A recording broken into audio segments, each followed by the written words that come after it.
రాను రాను రాఘవ ప్రవర్తనలో అడ్డు ఆపు లేని తనం ఎక్కువైంది. రాత్రని లేదు, పగలని లేదు. బాగా తాగడం, అమ్మాయిల్ని వెంటేసుకుని కాలక్షేపం చేయడం. ఆ విధంగా రోజు రోజుకి దిగజారిపోతున్న కొడుకుని చూసి సుబ్బమ్మ గుండె చెరువవుతోంది. పెళ్లి చేస్తేనైనా బాగుపడతాడేమో అనిపించి ఆ అమ్మాయిని వెతకడం మొదలుపెట్టింది. అతని గురించి తెలిసిన వాళ్ళెవరూ పిల్లనివ్వడానికి సాహసించలేదు. చివరికి ఎలాగైతేనేం గంగ రాఘవయ్య భార్య అయింది. రోజూ ఆ అమ్మాయిల కోసం వెతుక్కోనవసరం లేకుండా ఇదే బాగుంది అనిపించింది రాఘవకి. పచ్చి కొబ్బరిలా చూడగానే నోరూరించేలా ఉన్న భార్యను విడిచి ఎటూ వెళ్ళలేక ఇంటి పట్టునే కూర్చునేవాడు. కొడుకు దారిలోకొస్తున్నాడని ఎంతో సంతోషించింది సుబ్బమ్మ. కానీ సంతోషం కడుపు నింపదు కదా. తామిద్దరి పొట్టలు నిండడానికే తను అడ్డమైన చాకరీ చేయాల్సొచ్చేది. ఇప్పుడు మరొక వ్యక్తిని కూడా భరించాల్సొచ్చేసరికి సుబ్బమ్మకి గుడ్లు మీదకొచ్చాయి. ఏదైనా పని చూసుకోమని కొడుకుని బ్రతిమలాడింది. నయానా భయానా చెప్పి చూసింది. కానీ తిని తిరగడం అలవాటైన వాడికి పని చేయమంటే ఒళ్ళొంగుతుందా? అబ్బే, ససేమిరా వంగదు. నిన్నే కాకుండా నీ పెళ్ళాన్ని, నీ దురలవాట్లని కూడా ఎట్లా పోషించేదిరా? వాపోయింది సుబ్బమ్మ. అలాంటప్పుడు పెళ్ళెందుకు చేశావు? గయ్యమన్నాడు. నీకోసమే, నీ సుఖం కోసమే.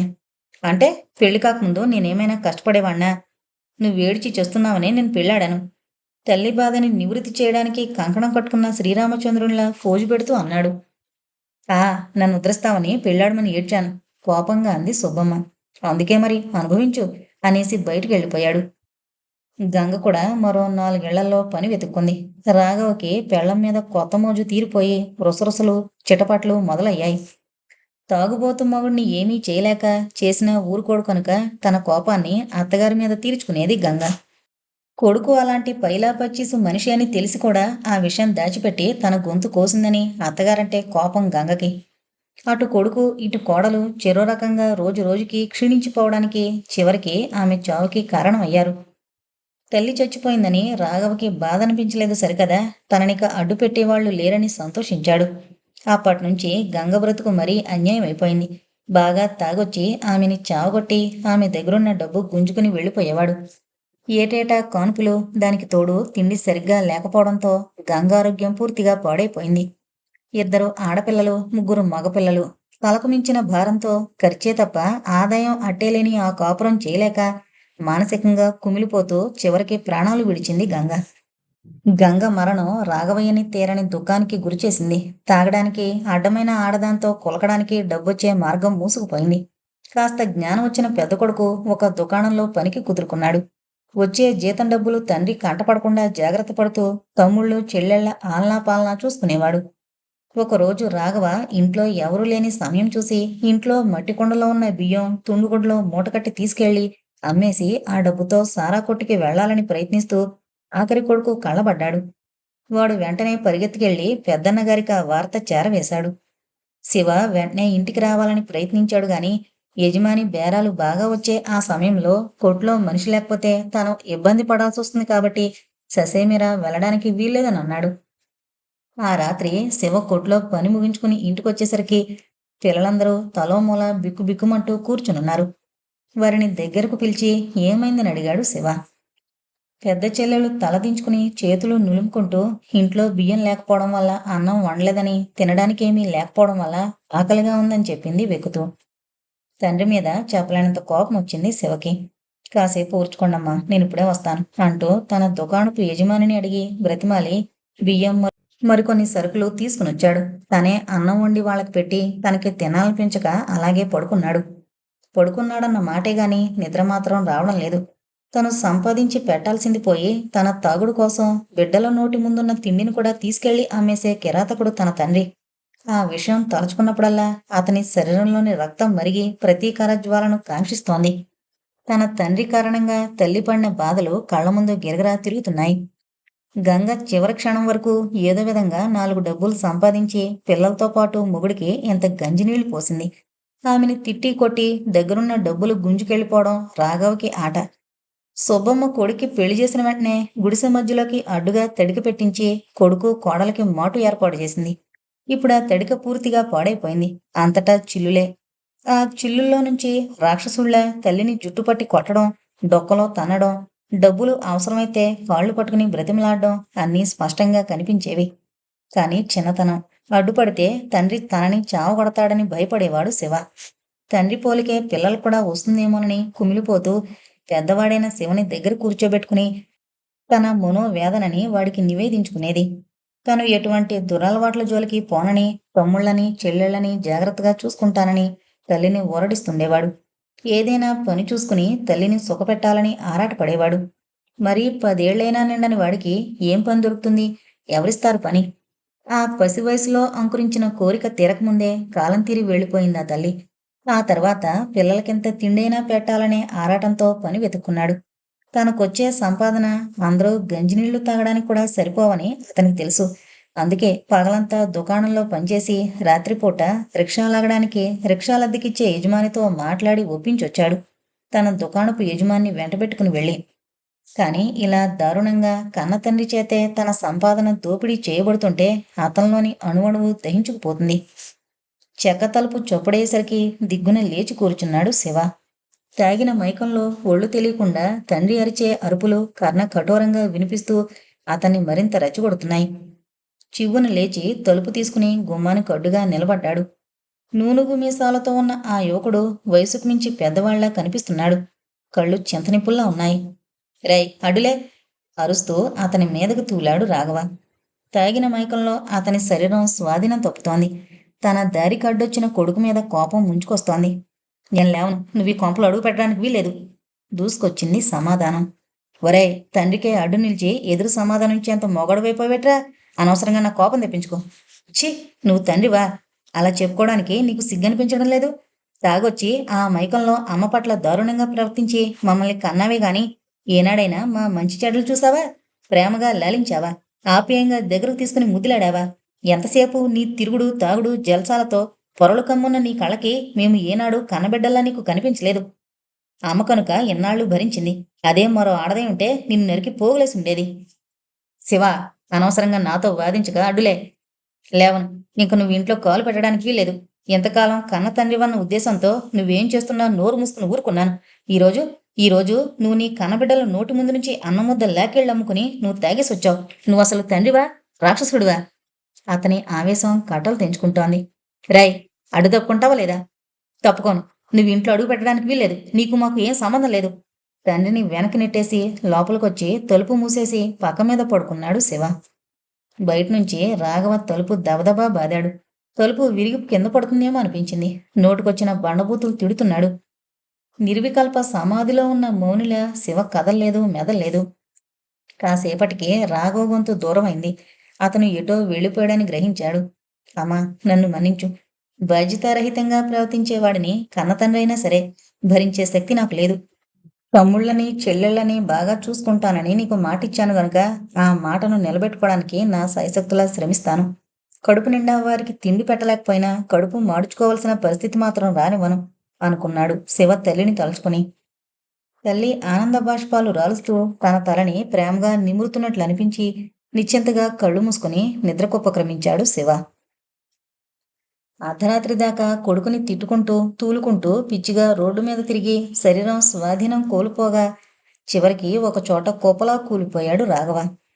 అటుగా ప్రయాణించేవాళ్లు కొందరు అతన్ని లేవదీయాలని ప్రయత్నించి దగ్గరకొచ్చి నాటుసారా వాసన గుప్పుమనగా అతను లేచే స్థితిలో లేడని గ్రహించి ఫుట్పాత్ మీదకి చేర్చి ఎవరి దోవన వాళ్ళు వెళ్ళిపోయారు. మరునాడు ఉదయం ఆ దారిన నడిచేవాళ్ళెవరో అతని కాలు తొక్కేసరికి గబుక్కున మెలకు వచ్చింది. తను ఎక్కడున్నాడో తనకే తెలియక అయోమయంగా చుట్టూ చూశాడు ఒక క్షణం. హడావిడిగా పరుగులెత్తే జనం, మెరుపు తీగల్లా మాయమవుతున్న వాహనాలు. తను ఫుట్పాత్ మీద ఉన్నట్లు గ్రహించి దిగ్గున లేచి నిలబడ్డాడు రాఘవ. కళ్ళు తిరుగుతున్నట్లు అనిపించి మోకాళ్ళ మీద తలపెట్టుకుని కూర్చుండిపోయాడు. కాసేపయ్యాక లేచి ఎదురుగా ఉన్న పార్కులోకి నడిచాడు. పార్కు మధ్యలో లోపలంతా సిమెంటు చేయబడిన గుంటలో ఉన్న నీళ్లతో శుభ్రంగా మొహం నోరు కడుక్కున్నాడు. ఆ నీరు తమ సొంతమన్నట్లు అతను ఆ నీరు కదపగానే అందులో నివాసం ఏర్పరచుకున్న దోమలు గుంపుగా అతని మీద దాడి చేశాయి. భుజం మీద ఉన్న తుండుగుడ్డతో తుడుచుకోబోయి భుజం తడుముకున్నాడు. అప్పుడు గమనించాడు తుండుగుడ్డ లేదని. కడుపులో ఆకలి కరకరమంటోంది. చేతిలో డబ్బులు లేవు. కాళ్ళు ఈడ్చుకుంటూ మళ్ళీ గుడిసెవైపు నడిచాడు. పనిలోకెళ్ళబోతున్న శివ తండ్రిని చూసి ఆగి మళ్ళీ ఎందుకొచ్చావు అన్నాడు కోపంగా. శివ, రాక ఎక్కడికి పోన్రా, మీరు తప్ప నాకింకెవరున్నారు అన్నాడు హీనస్వరంతో. నీ ఇష్టం, ఎక్కడికైనా వెళ్ళు. ఇంత బాధ్యతారహితంగా ప్రవర్తించేవాణ్ణి నేను భరించలేను. నువ్వు తండ్రివని చెప్పుకోవడానికి మాకు సిగ్గుగా ఉంది. నువ్వు సంపాదించి మమ్మల్ని పోషించాల్సింది పోయి, మేము సంపాదిస్తుంటే తింటూ, తాగుతూ జల్సాలు చేస్తున్నావు సిగ్గులేదు? తల్లిదండ్రులున్నన్నాళ్ళు వాళ్ళ మీద ఆధారపడ్డావు. తర్వాత భార్య సంపాదన మీద. ఒక ఆడదాని సంపాదన మీద ఆధారపడి బతికావు. ఇప్పుడు ఛీ! నువ్వు ఒక మనిషివేనా? చీత్కారం చేశాడు శివ. మిగిలిన పిల్లలందరూ బిక్కుబిక్కుమంటూ అన్నగారి వెనకాల నిలబడ్డారు. అమ్మని కాదని కనిపించిన ఆడదాంతో ఇష్టమొచ్చినట్టు తిరిగావు. ఇప్పుడు వెళ్ళు, నిన్ను పోషిస్తారు వెటకారంగా అన్నాడు. కన్నపిల్లలు తన తప్పుని వేలెత్తి చూపిస్తుంటే సహించలేకపోయాడు రాఘవ. నీ అవ్వ నోరు మీరా, బతకలేకపోతే చస్తాను గాని మళ్ళీ నీ గుమ్మ మాత్రం తొక్కను. కోపంగాని విసురుగా వెనుతిరిగాడు రాఘవ. ఓయబ్బో, పౌరుషం మాత్రం ఉంది ఏదీ లేకపోయినా. కొడుకు వెకిరంత వినిపించి పిడికిళ్ళు బిగుసుకున్నాయి. అడుగులు వడి పెరిగింది. కాని తాగుడు మత్తు ఇంకా తగ్గకపోవడం మూలంగా ఆవేశం ఎక్కువయ్యేసరికి విపరీతమైన నీరసం ముంచుకొచ్చింది. చుట్టూ ఉన్న పరిసరాలు గిర్రున తిరుగుతున్నాయి. శరీర అవయవాలు స్వాధీనం తప్పాయి. దెబ్బీమని కింద పడిపోయాడు. వేగంగా వస్తోన్న ఆటో సడన్ బ్రేక్ వేసినా కంట్రోల్ కాకపోవడంతో రాఘవని గుద్దేసింది. ఫలితంగా ఆసుపత్రికి తరలించబడ్డాడు. వారం రోజులు అక్కడ బెడ్ మీద ఉన్నాక విడుదల చేశారు. తనకి ఎవరూ దిక్కులేరని, ఏదైనా జీవనోపాధి చూపించమని ఆ డాక్టర్ గారిని బ్రతిమలాడుకున్నాడు. అతని కన్నీటికి ఆయన జాలిగుండె కరిగి నీరైంది. ఫలితంగా ఆయన గారింట్లో తోటమాలిగా పని దొరికింది రాఘవకి. తింటూ తాగుతూ జలసాగా తిరగడం తప్ప కష్టపడ్డం ఎరుగని రాఘవకి కాళ్ళు చేతులు కట్టేసినట్లుగా ఉంది ఆ ఉద్యోగం. పగలంతా మొక్కలకి కుదుళ్లు చేస్తూ నీరు పెడుతూ, ఎండిన ఆకులు ఏరి పారేస్తూ కాలక్షేపం చేస్తూ, రాత్రిపూట ఆ తోటలోనే ఉన్న సిమెంట్ బెంచి మీద పడుకుంటాడు. మూడో రోజు ఏదైనా అవసరమైతే ఖర్చు పెట్టుకోమని 10 రూపాయలు ఇచ్చారు డాక్టర్ గారు. ఆ రాత్రి పడుకున్నా ఎంతసేపటికి నిద్ర పట్టలేదు అతనికి. అందరూ పడుకున్నాక లేచి మెల్లగా గేటు తీసుకుని బయటకొచ్చాడు. అతని కాళ్ళు అలవాటైన కళ్ళు దుకాణానికి లాకెళ్ళాయి. అర్ధరాత్రి కావస్తుండగా మెల్లగా తూలుకుంటూ వచ్చాడు. గేటు తెరవబోతుంటే గేటు వెనక పెద్ద పులిలా నిలబడున్నారు డాక్టర్ గారు. గతుకుమన్నాడు. మత్తు కాస్త దిగిపోయింది. ఒళ్ళంతా చెమటలు పట్టాయి. ఎక్కడికెళ్ళావు?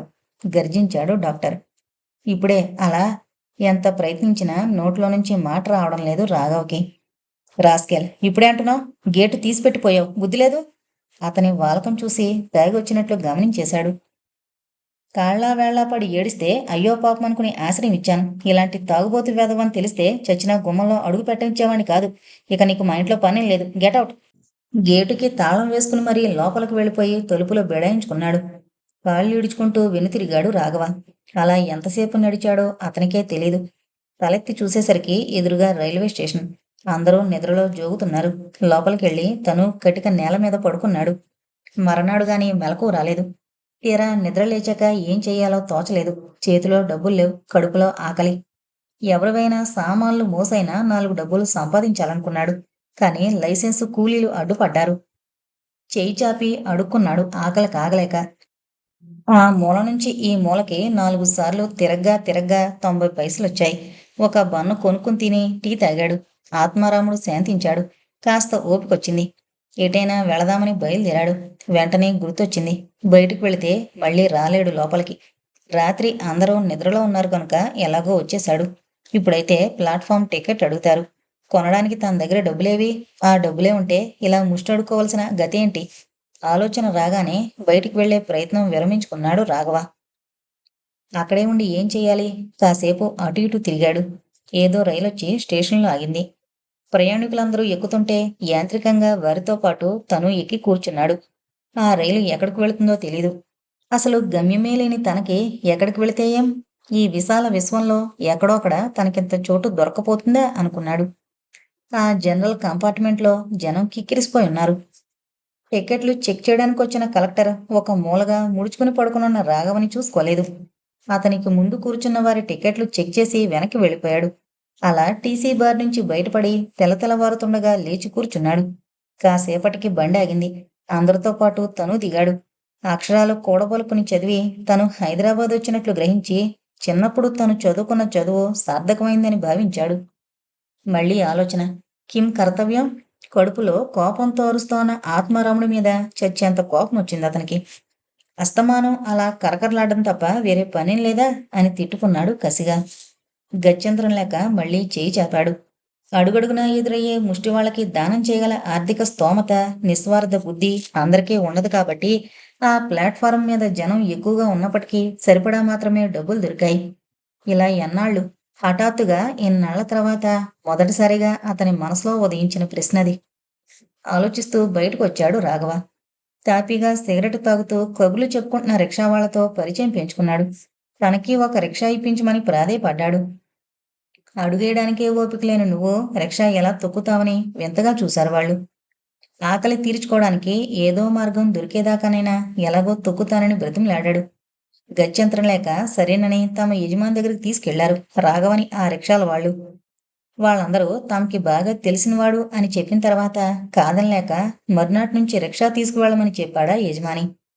అద్దె మాత్రం టెన్షన్గా ఏ రోజుకు ఆ రోజు చెల్లించాల్సిందే. అంగీకరించాడు రాఘవయ్య. ఆ రాత్రి స్టేషన్లోనే ఒక పక్కగా ముడిచిపెట్టుకుని పడుకున్నాడు. నిద్ర లేవగానే అంతకు ముందు రోజు పరిచయమైన రిక్షా వాళ్ళ దగ్గర ₹2 అప్పు తీసుకుని బన్ను తిని టీ తాగాడు. వెళ్లి రిక్షా పుచ్చుకుని స్టేషన్లోనే వరుసలో నిలబెట్టాడు. ఏ ప్రాంతం ఎక్కడుందో ఎలా వెళ్లాలో మిగిలిన రిక్షా వాళ్ళని అడిగి తెలుసుకున్నాడు. 4 రోజులు అలవాటైతే అదే తెలుస్తుందిలేమ్మని సరిపెట్టుకున్నాడు. రోజూ అద్దెపోను ₹1, 2 కంటే ఎక్కువ మిగలడం లేదు. పగలంతా ఎండలో కష్టపడితే మిగిలే ఆ డబ్బును చూస్తే నీరసం ముంచుకొచ్చేదతనికి. డబ్బు ఖర్చు పెట్టడమే తప్ప సంపాదించడం తెలియని అతనికి క్రమంగా డబ్బు విలువ తెలిసి రాసాగింది. అలవాటైన సారా కోసం నాలుక పీకిన తన కష్టార్జితమైన ఆ డబ్బుని అలా ఖర్చు చేయడం అంతగా ఇష్టం అనిపించలేదు. పొట్టుబట్టి కష్టపడి పనిచేయడం నేర్చుకున్న తను అదే పట్టుదలతో తాగుడు జోలికి వెళ్ళనని ఒట్టు పెట్టుకున్నాడు. ఇప్పుడు అతనికి నిశ్చింతగా ఉంది. కష్టపడుతున్నాడు, సంపాదించుకుంటున్నాడు, కడుపు నింపుకుంటున్నాడు. ఒకళ్ళని అనేది లేదు, ఒకళ్ళ చేత అనిపించుకునేది లేదు.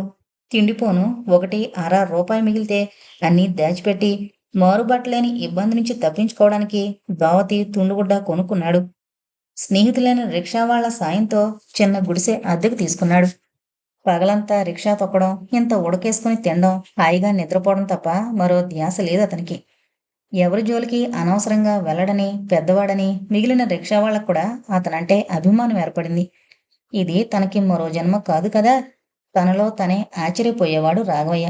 అప్పుడప్పుడు గత జీవితం గుర్తుకొచ్చినప్పుడు. రోజులు గడుస్తున్నాయి. క్రమబద్ధమైన జీవితానికి అలవాటు పడ్డాడు రాఘవయ్య. ఆ రోజు ఒక సినిమా హాల్ ముందు నిలబడున్న రాఘవయ్య ఏ రిక్షా అన్న పిలుపు విని రోడ్డు దాటి అటువైపు వెళ్ళాడు. బాలాజీ టాకీస్ పక్క సందులోకొస్తావా అని అడుగుతూ రాఘవయ్య ముఖంలోకి చూసిన ఆ యువకుడు నాన్నా అని పిలిచాడు అప్రయత్నంగా. తన రెండో కొడుకు జగదీష్ అని గుర్తించిన రాఘవయ్య కళ్ళల్లో నీళ్లు నిండుకున్నాయి. ఉబుకొస్తున్న దుఃఖాన్ని ఆపుకుంటూ ఎక్కండి బాబు అన్నాడు. అప్రయత్నంగా ఎక్కి కూర్చున్నారు జగదీష్ దంపతులు. రిక్షా ముందుకు నడిపించి ఎక్కి కూర్చున్నాడు రాఘవయ్య. మధ్యలో రిక్షా దిగి లాగుతూ ఎక్కుతూ తొక్కలేక అవస్థపడుతోన్న తండ్రిని చూసి నోట మాట రాలేదా కొడుక్కి. వారిని గమ్యం చేర్చి డబ్బులు తీసుకుని మౌనంగా వెనుతిరిగి వచ్చేశాడు రాఘవయ్య. ఎక్కడున్నావ్ అని అడుగుతున్నా చెప్పకుండా. పెద్ద కొడుకు శివన్న మాటలు మనసులో సుళ్ళు తిరుగుతున్నాయి. నిజమే, తను బిడ్డలకు అన్యాయం చేశాడు. అయినా అసలు తన వల్ల ఎవరు సుఖపడ్డారు కనుక. కానీ భగవంతుడు వారిని చల్లగా చూశాడు. పెద్దవాడు అప్పటికే ప్రయోజకుడయ్యాడు. వీడు కూడా జీవితంలో నిలదొక్కున్నట్లున్నాడు. పెళ్లి కూడా అయినట్టుంది. మిగిలిన వాళ్ళు ఎలా ఉన్నారో, ఏం చేస్తున్నారో, ఏ ముఖం పెట్టుకుని అడగాల ఆ మాట. ఏనాడు ఆప్యాయంగా వారిని చేరదీయలేదు. ఆలనా పాలనా చూడలేదు, సంపాదించి పెట్టలేదు. ఇన్నాళ్ల తర్వాత ఇప్పుడు వెళ్ళి యోగక్షేమాలు అడిగితే సంతోషించి ఆదరించరు సరికదా. ఇదంతా ప్రేమేనా అని నిరసనగా నవ్వుతారు. అయినా ఇన్నాళ్లుగా లేంది ఇప్పుడు మాత్రం తనకి బంధాలెందుకు? ఏదో ఈ రోజులిలా గడిచిపోతే చాలు అని నిశ్చయించుకున్నాడు. అలా నిర్ణయం అయితే చేసుకున్నాడు గాని తల్లి, తండ్రి, అక్క, భార్య, పిల్లలు గడిచిన జీవితంలోని ఒక్కొక్క సంఘటన గుర్తొచ్చి నిద్రకి దూరం చేశాయి అతన్ని ఆ రాత్రి. రిక్షా సెంటర్లో అప్పగించి ఇంటికొచ్చేసరికి రాత్రి 10 అయింది. గుడిసె ముందు నిలబడున్న కొడుకుని అయోమయంగా చూశాడు. అసలు వీడికి తనిల్లు ఎలా తెలిసింది అనుకుంటూ తాళం తీసి లోపలికి నడిచి దీపం ముట్టించాడు. జగదీష్ కూడా లోపలికొచ్చాడు. 4-5 అల్యూమినియం పాత్రలు, 2 పళ్ళాలు, పైన చెక్క మీద 4-5 రంగుపోయిన డబ్బాలు, మరొక మూల మడత పెట్టున్న బట్టలు, ఇంకో మూల కుండలో నీళ్లు, 3 పక్కల ఇటుకలు పేర్చిన పొయ్యి, పక్కనే చిన్న చిన్న చెక్క ముక్కలు. కూర్చో. దుప్పటి తీసి పరిచాడు రాఘవయ్య. మౌనంగా కూర్చున్నాడు జగదీష్. రాఘవయ్య పొయ్యి వెలిగించి ఒక గిన్నెతో 2 చారల బియ్యం పోసి కడిగి తెచ్చి పొయ్యి మీద పెట్టి వచ్చి కొడుకు ఎదురుగా కూర్చున్నాడు. కొద్దిసేపు ఇద్దరూ అపరిచిత వ్యక్తుల్లా దిక్కులు చూస్తూ కూర్చున్నారు. ఇక్కడికి ఎప్పుడొచ్చావు? ఏదో మాట్లాడాలని అడిగినట్టు అడిగాడు రాఘవయ్య. ఏడాదైంది. ఇక్కడ ఏదైనా పనికి కుదురుకున్నావా? అవును, ఓ ఆఫీసులో ప్యూన్గా పనిచేస్తున్నాను. ఈ ఇల్లెలా తెలిసింది? నలుగురైదుగురు రిక్షా వాళ్ళని అడిగితే చెప్పారు. ఇంటికి తీసుకువెళదామని వచ్చాను. నాకిక్కడ బాగానే ఉంది. తన అయిష్టాన్ని వ్యక్తం చేశాడు రాఘవయ్య. మీ అన్న, తమ్ముళ్ళు, చెల్లెళ్ళు అందరూ బాగున్నారా? అడిగాడు మళ్ళీ. ఆ, బాగానే ఉన్నారు. ముక్తసరిగా తూచి తూచి మాట్లాడుతున్నట్టు సాగుతోంది వారి సంభాషణ. పోనీ ఒకసారి ఇంటికి రా, 2 రోజులుండి వద్దు గాని. అలాగే. అన్నం పొంగుతుంటే లేచి వెళ్ళి మూత తీసొచ్చాడు. ఇంక నేను వెళతాను, లేచాడు జగదీష్. ఉండు, అన్నం తినిపోదువు గాని. లేదు, ఇంటి దగ్గర మీ కోడలు ఎదురు చూస్తూ ఉంటుంది. బయటికి నడిచాడు. కొడుకు కనుమరుగయ్యేంతవరకు చూసి దీర్ఘంగా నిట్టూరుస్తూ లోపలికొచ్చాడు. వాడు తన కడుపున పుట్టినవాడు. కన్న తండ్రి తను తినమంటుంటే భార్య ఎదురు చూస్తూ ఉంటుందని వెళ్ళిపోయాడు. భార్య అంటే అంత ప్రేమ తండ్రి మీద కంటే. నువ్వు వారిని కన్న తండ్రిలా పెంచి పెద్ద చేశావా? అంతరాత్మ ప్రశ్నించేసరికి ఉక్కిరిబిక్కిరయ్యాడు. కన్నబిడ్డల నోటు ముందున్న అన్నాన్ని తీసుకెళ్లి అమ్ముకుని తాగొచ్చావు. నువ్వు తండ్రివేనా? నిలదీసి అడుగుతున్న శివ కళ్ళ ముందు నిలిచాడు. ఆ అభిమానంతోనే వీడు తినకుండా వెళ్ళిపోయి ఉంటాడు అనుకున్నాడు రాఘవయ్య. బిడ్డలకి తండ్రిలానే కాదు, భార్యకి తగిన భర్తలా కూడా తను ప్రవర్తించలేదు. ఏనాడు ఆమె ఉనికిని పట్టించుకోలేదు. ఎలా సంపాదించి పెడుతోందో ఆలోచించలేదు. గంగే బ్రతుకుంటే తనిలా ఒంటరిగా బ్రతకాల్సొచ్చేదా? భార్యని తలుచుకుంటున్న కొద్దీ దుఃఖం ఆగలేదు అతనికి. తనకంటే కొడుకు ఎంతో మెరుగు. భార్య కష్టసుఖాలను అర్థం చేసుకుంటూ ఆమె మనసు కష్టపెట్టకుండా ప్రవర్తిస్తున్నాడు అనుకున్నాడు. అలా అనుకున్నాక కొడుకు అన్నం తినకుండా వెళ్ళాడన్న బాధ ఉపశమించింది. మీరైనా నాలా కాకుండా భార్యాబిడ్డల మనసు తెలుసుకుని ప్రవర్తించండి అనుకున్నాడు మనసులో. తను తల్లిదండ్రుల పట్ల ప్రవర్తించిన తీరు గుర్తొచ్చింది. తన బిడ్డలు తనని ఇంట్లో నుంచి పొమ్మడం తప్పు కాదనిపించింది. తప్పు తందైనప్పుడు వాళ్ళని నిందించి ప్రయోజనమేంటి అనుకున్నాడు బాధగా. అసలు జగదీష్ ఇలా ఇల్లు వెతుక్కుంటూ తనని చూడ్డానికొచ్చాడంటే వాళ్ళకింకా తన మీద ఏమోలో కాస్త అభిమానం మిగిలుందనిపించగానే మనసు కాస్త కుదుటపడింది.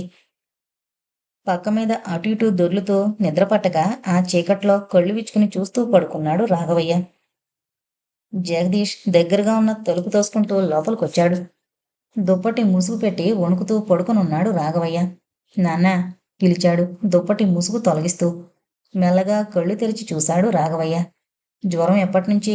నుదుటి మీద చెయ్యేసి చూస్తూ అన్నాడు. నిన్నటి నుంచి. నీకెవరు చెప్పారు? లోగొంతుతో అన్నాడు. ఈ పక్క గుడిసెలో ఉండే రిక్షా అతను వచ్చి చెప్పాడిందాక. చూసి పోదామని వచ్చాను. పద, ఆసుపత్రికి వెళదాం. వద్దులే, అదే పోతుంది. మందు వేసుకోకుండా ఎలా తగ్గుతుంది? రిక్షా తీసుకొచ్చాను, మెల్లగాలే. చేయి పట్టుకుని లేవదీసి రిక్షాలో కూర్చోబెట్టి వెళ్ళి ఇంటికి తాళం పెట్టి తను రిక్షాలో పక్కన కూర్చున్నాడు. అలా కొడుకు భుజం మీద తలానించుకుని పడుకుంటే ఆ మగతలో కూడా ఎంతో హాయిగా ఉన్నట్లు అనిపించింది అతనికి. డాక్టర్కి చూపించి మందులు తీసుకున్నాక లేవలేకుండా ఒక్కడువు అక్కడుండి ఏం చేస్తావు? మా ఇంటికి తీసుకువెళ్తున్నాను అన్నాడు రిక్షా ఎక్కాక. ఎటూ మాట్లాడలేదు రాఘవయ్య. రిక్షా తన ఇంటి ముందు ఆపించి చేయి పట్టుకుని రాఘవయ్యని దింపి లోపలికి నడిపించుకుని వెళ్ళాడు. సీత చూడు, నాన్నకి పక్కై అన్నాడు. అతని భార్య సీత ఈతాకు చాప వేసి దానిమీద దుప్పటి పరిచింది. దానిమీద పడుకోబెట్టాడు జగదీష్. మెల్లగా తల తిప్పి చుట్టూ చూశాడు. వాళ్ళది ఒకటే గది, రేకుల షెడ్డు. ఓ పక్క తాడు మీద బట్టలు, మరో పక్క వంట సామాన్లు. తను పడుకునుంటే వాళ్ళిద్దరూ స్వేచ్ఛగా అటు ఇటు మసలడానికి ఉండదు స్థలం. సీత చామనచాయిగా జగదీష్కి తగిన ఈడు జోడుగానే ఉంది. కడుపుతో ఉంది. నెలలు నిండినట్లున్నాయి అనుకున్నాడు.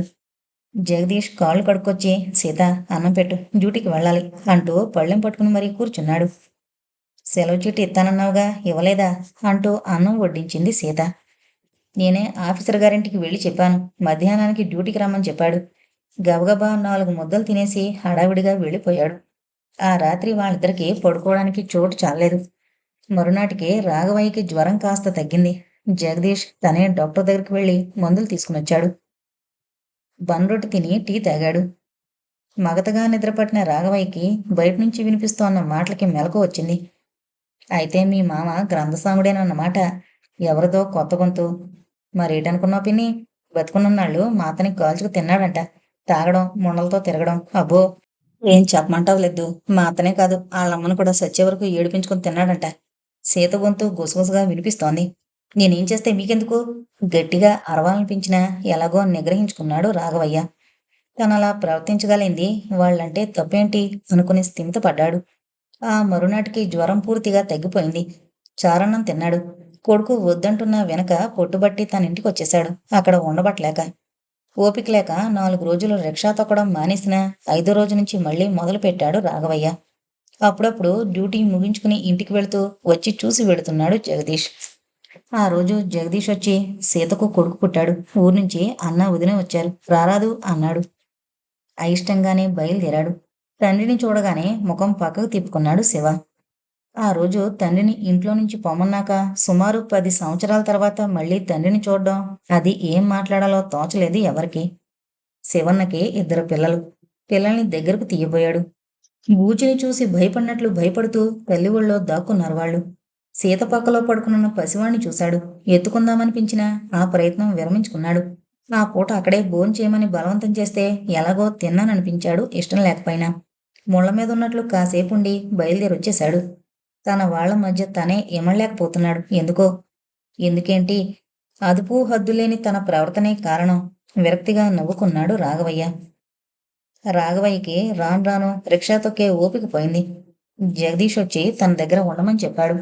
కానీ సీత సూటిపోటి మాటలు భరించడం కష్టమనిపించి రానని చెప్పేశాడు రాఘవయ్య. హద్దు అదుపు లేవు సీత నోటికి. ఎలా తోస్తే అలాగే మాట్లాడేస్తుంది. జగదీష్ విన్నా అదేమిటి అని అండవు. పిల్లల్ని కూడా అట్టే దగ్గరకు చేరనివ్వదు. అటువంటి వాళ్ళింట్లో బలవంతంగా రోజులు గడుపుతూ బ్రతకడం ఎంతో దుర్భరం అనిపించి ఆ అభిప్రాయానికి వచ్చాడు రాఘవయ్య.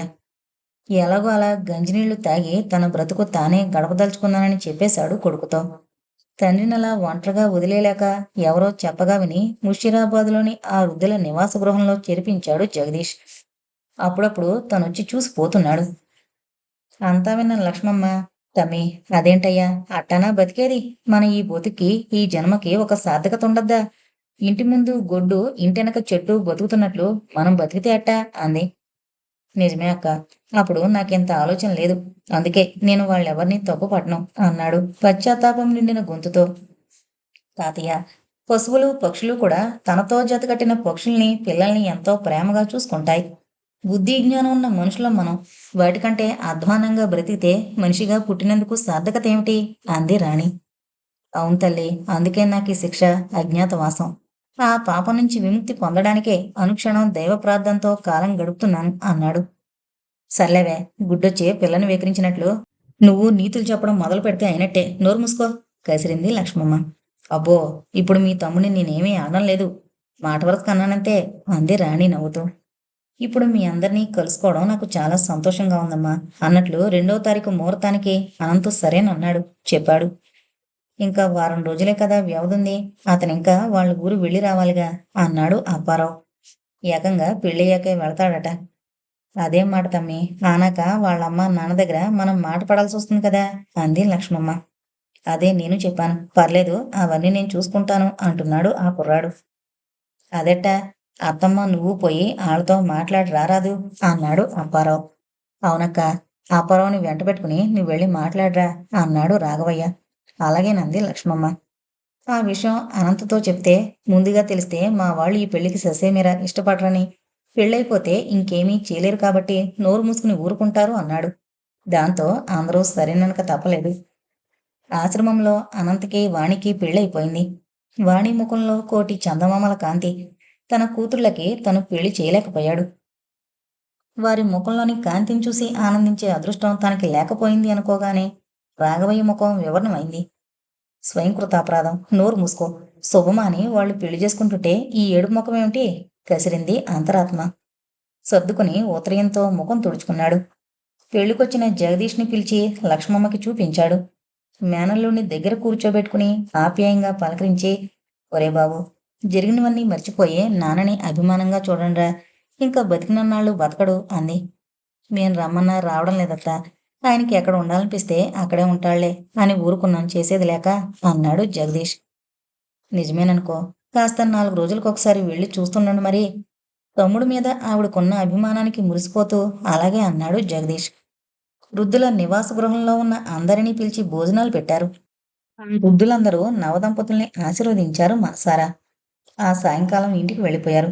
మరనాడు అనంత్ వాణిని తన రూంకి తీసుకువెళుతుంటే లక్ష్మమ్మ, పార్వతి కూడా వెళ్లారు. సాయంకాలం వరకు ఉండి రావచ్చని. లోపలికి అడుగు పెట్టగానే గోడకున్న ఫోటోను చూసి ఉలిక్కిపడింది లక్ష్మమ్మ. బాబూ, ఆ ఫోటో ఎవరిది? అడిగింది. ఆమె నిలువెల్లా వణికిపోతుండడం చూసి విస్మయపడుతూ, మా నాన్నగారు అన్నాడు అనంత్. అంటే నువ్వు నువ్వు మా చిన్నబాబు బుచ్చిబాబు కొడుకువా? మీది గట్టుపల్లా? అడిగింది. అవును. తన తండ్రి ఆమెకెలా తెలుసో అర్థం కాక అయోమయంగా చూడసాగాడు అనంత్. చిన్నబాబు గట్టిగా అరుస్తూ ఆ ఫోటో దగ్గరకు నడిచి గోడకేసి తల బాదుకుంటూ ఏడవసాగింది. పార్వతి రెండంగల్లో దగ్గరకు వెళ్లి తల్లిని వెనక్కి లాగింది. అమ్మమ్మ, ఏంటిది? దుఃఖం ఆపుకోలేకపోయింది వాణి. లక్ష్మమ్మ వాణిని కౌగిలించుకుని, ఏం లేదే తల్లి.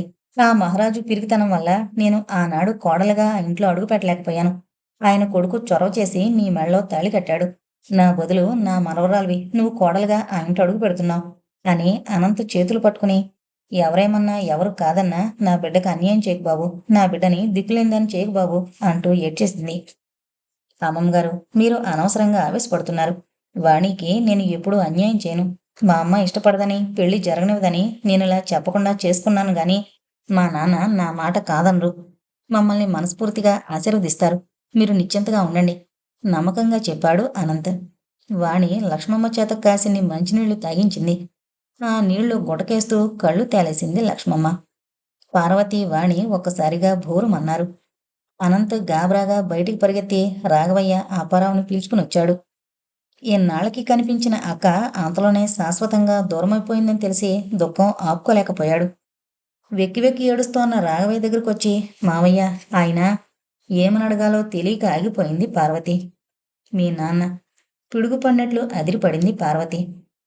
తన తండ్రి ఇంకా బ్రతికే ఉన్నాడా? అయోమయంగా ఉందామెకి. మీరనేదేంటి? ఆదుర్దా నిండిన స్వరంతో అన్నాడు అనంత్. అవును బాబు, బుచ్చిబాబు పార్వతి తండ్రి. మరి? అయోమయంగా ఉందతనికి. మీ నాన్న మా అక్కని ప్రేమించాడు. రహస్యంగా పెళ్లి కూడా చేసుకున్నాడు. మీ తాతయ్య ఆ పెళ్లికి అంగీకరించక కొడుక్కి మీ అమ్మతో మళ్ళీ పెళ్లి జరిపించారు. పార్వతిని కడుపుతో ఉన్న మా అక్క ఆ అవమానం భరించలేక అందర్నీ విడిచొచ్చేసి దిక్కులేనిదాల్లా ఒంటరిగా బ్రతికింది ఈ పార్వతి కోసం. ఇప్పుడు నీ గదిలో ఆయన ఫోటో చూడగానే ఆ షాకు తట్టుకోలేకపోయింది. అంతకంతకీ రాఘవయ్య గొంతు పూడుకుపోతుంది. అయితే ఆమె ఆమె నీకక్క పూర్తి చేశాడు రాఘవయ్య. అనంత పార్వతి దగ్గరకు నడిచి ఆమె చెయ్యందుకుని అక్కా అన్నాడు. అతని గొంతు చిత్రంగా వణుకుతోంది. తమ్ముడు అంది పార్వతి గొంతు పెగల్చుకుని. మీ గురించి ఆలోచనలతోనే కాబోలు నాన్నగారు ఎప్పుడూ ఏదో ఆలోచిస్తున్నట్లుంటారు. నేనెవరికో అన్యాయం చేసుంటాను. అందుకే ఇంతకాలం నాకు పిల్లలు పుట్టలేదు. ఇప్పుడు ఏ తల్లి దయతలిచి ఆశీర్వదించిందో నువ్వు పుట్టావు అంటుండేవారు నాతో. చాదస్తంగా ఏదో అంటున్నారు అనుకునేవాణ్ణి అన్నాడు అనంత్. వాణికి ఇదంతా ఏదో సినిమా చూస్తున్నట్లుగా అనిపిస్తోంది. నాన్నగారికి టెలిగ్రామ్ ఇస్తాను. అంతవరకు శవాన్ని కదపొద్దు అంటూ బయటికి పరిగెత్తాడు అనంత్. అందరూ రంగు వెలిసిపోయిన బొమ్మల్లా కూర్చున్నారు దుఃఖోద్వేగంతో మాట రాక. కాసేపట్లో తిరిగొచ్చిన అనంత్, ట్రంకాలు చేశాను, వెంటనే బయలుదేరుస్తున్నానని చెప్పారు నాన్న అన్నాడు ఆయాసపడుతూ. పార్వతి లేచి తల్లి నుదుటిన పెద్ద బొట్టు పెట్టి కాళ్ళకి పసుపు పూసింది ఏడుస్తూనే. దీపం వెలిగించి తల దగ్గర పెట్టింది. టాక్సీలో ఆ రాత్రికే వచ్చేశాడు బుచ్చిబాబు. మనిషి బాగా చిక్కిపోయి కళ్ళలో ప్రాణాలు పెట్టుకుని ఉన్నట్లున్నాడు. లక్ష్మమ్మని చూడగానే చిన్నపిల్లవాళ్లా భోరున ఏడ్చేశాడు. అతన్ని ఊరుకోబెట్టడం కోసం రాఘవయ్య, అప్పారావు, అనంతో నానా హైరానా పడ్డారు. ఆ రాత్రంతా శవం పక్కనే కూర్చుని జాగరం చేశాడు బుచ్చిబాబు. మరనాడు ఉదయం లక్ష్మమ్మని అంత్యక్రియల కోసం తీసుకెళ్తుంటే తల బాదుకుని ఏడ్చాడు. రక్తమాంసాలు హరించిపోయిన లక్ష్మమ్మ శరీరాన్ని అగ్నిహోత్రుడు ప్రీతిగా ఆరగించాడు. బుచ్చిబాబు పార్వతిని ఆప్యాయంగా దగ్గరకు తీసుకుని, నేను ఎంత ప్రయత్నించినా మీ అమ్మ ఆచుకి తెలుసుకోలేకపోవడంతో నీ మంచి చెడ్డలు చూడలేకపోయింది తల్లి, నన్ను మన్నించు అన్నాడు కన్నీళ్లతో. మా ఆచూకీ తెలియనప్పుడు మీరేం చేయగలరు? మేనమామ అని తెలియకనే మా బిడ్డ అనంతని పెళ్ళాడింది. దాన్ని ఆశీర్వదించండి నాన్న అంది పార్వతి. అలాగే తల్లి. నీ ఆలనా పాలనా మంచి చెడులు చూసే యోగం నాకు లేకపోయినా నీ బిడ్డని, ఆమెకు పుట్టే మనవల్ని చూసుకుంటూ హాయిగా కాలం గడుపుతాను అన్నాడు. కర్మకాండ పూర్తయ్యాక కొడుకుని కోడల్ని తీసుకుని తన గ్రామానికి ప్రయాణమయ్యాడు బరువెక్కిన హృదయంతో. వాళ్ళు కనుమరుగవుతుంటే మసకబారుతున్న కళ్ళని ఉత్తరీయంతో ఒత్తుకుంటూ ఆ గ్రామం వైపు బయలుదేరాడు రాఘవయ్య. ఈ జీవన తరంగాలలో, ఆ దేవుని చదరంగంలో ఎక్కడ్నుంచో ఘంటసాల గొంతులో వేదాంత సారం పొంగులు వారుతోంది. నిజమే, చివరకు మిగిలేదెవరూ లేరు, బరువుగా నిశ్వసించాడు రాఘవయ్య. ఎవరి గమ్యానికి వారు చేరుకోవలసిందే. ఎవరికోసం ఎవరు ఆగరు, ఆగకూడదు. కాలచక్రం నిరంతరం పరిభ్రమిస్తూనే ఉంటుంది. నిరంతర కాలగమనంలో పడుతూ లేస్తూ యాంత్రికంగా జీవనం గడిపే మనిషి తన గమ్యస్థానం రాగానే అన్ని బంధాల్ని, అనుబంధాలను తెంచుకుని తుది ప్రయాణానికి సన్నద్ధుడవుతాడు. అంతటితో ఆ అధ్యాయం ముగిసి కొత్త అధ్యాయం మొదలవుతుంది. ఇంతటితో జీవిత గమ్యం అనే నవల కంప్లీట్ అయిందండి. దయచేసి మన ఛానల్ను అందరూ సబ్స్క్రైబ్ చేసుకోగలరు. Thank you.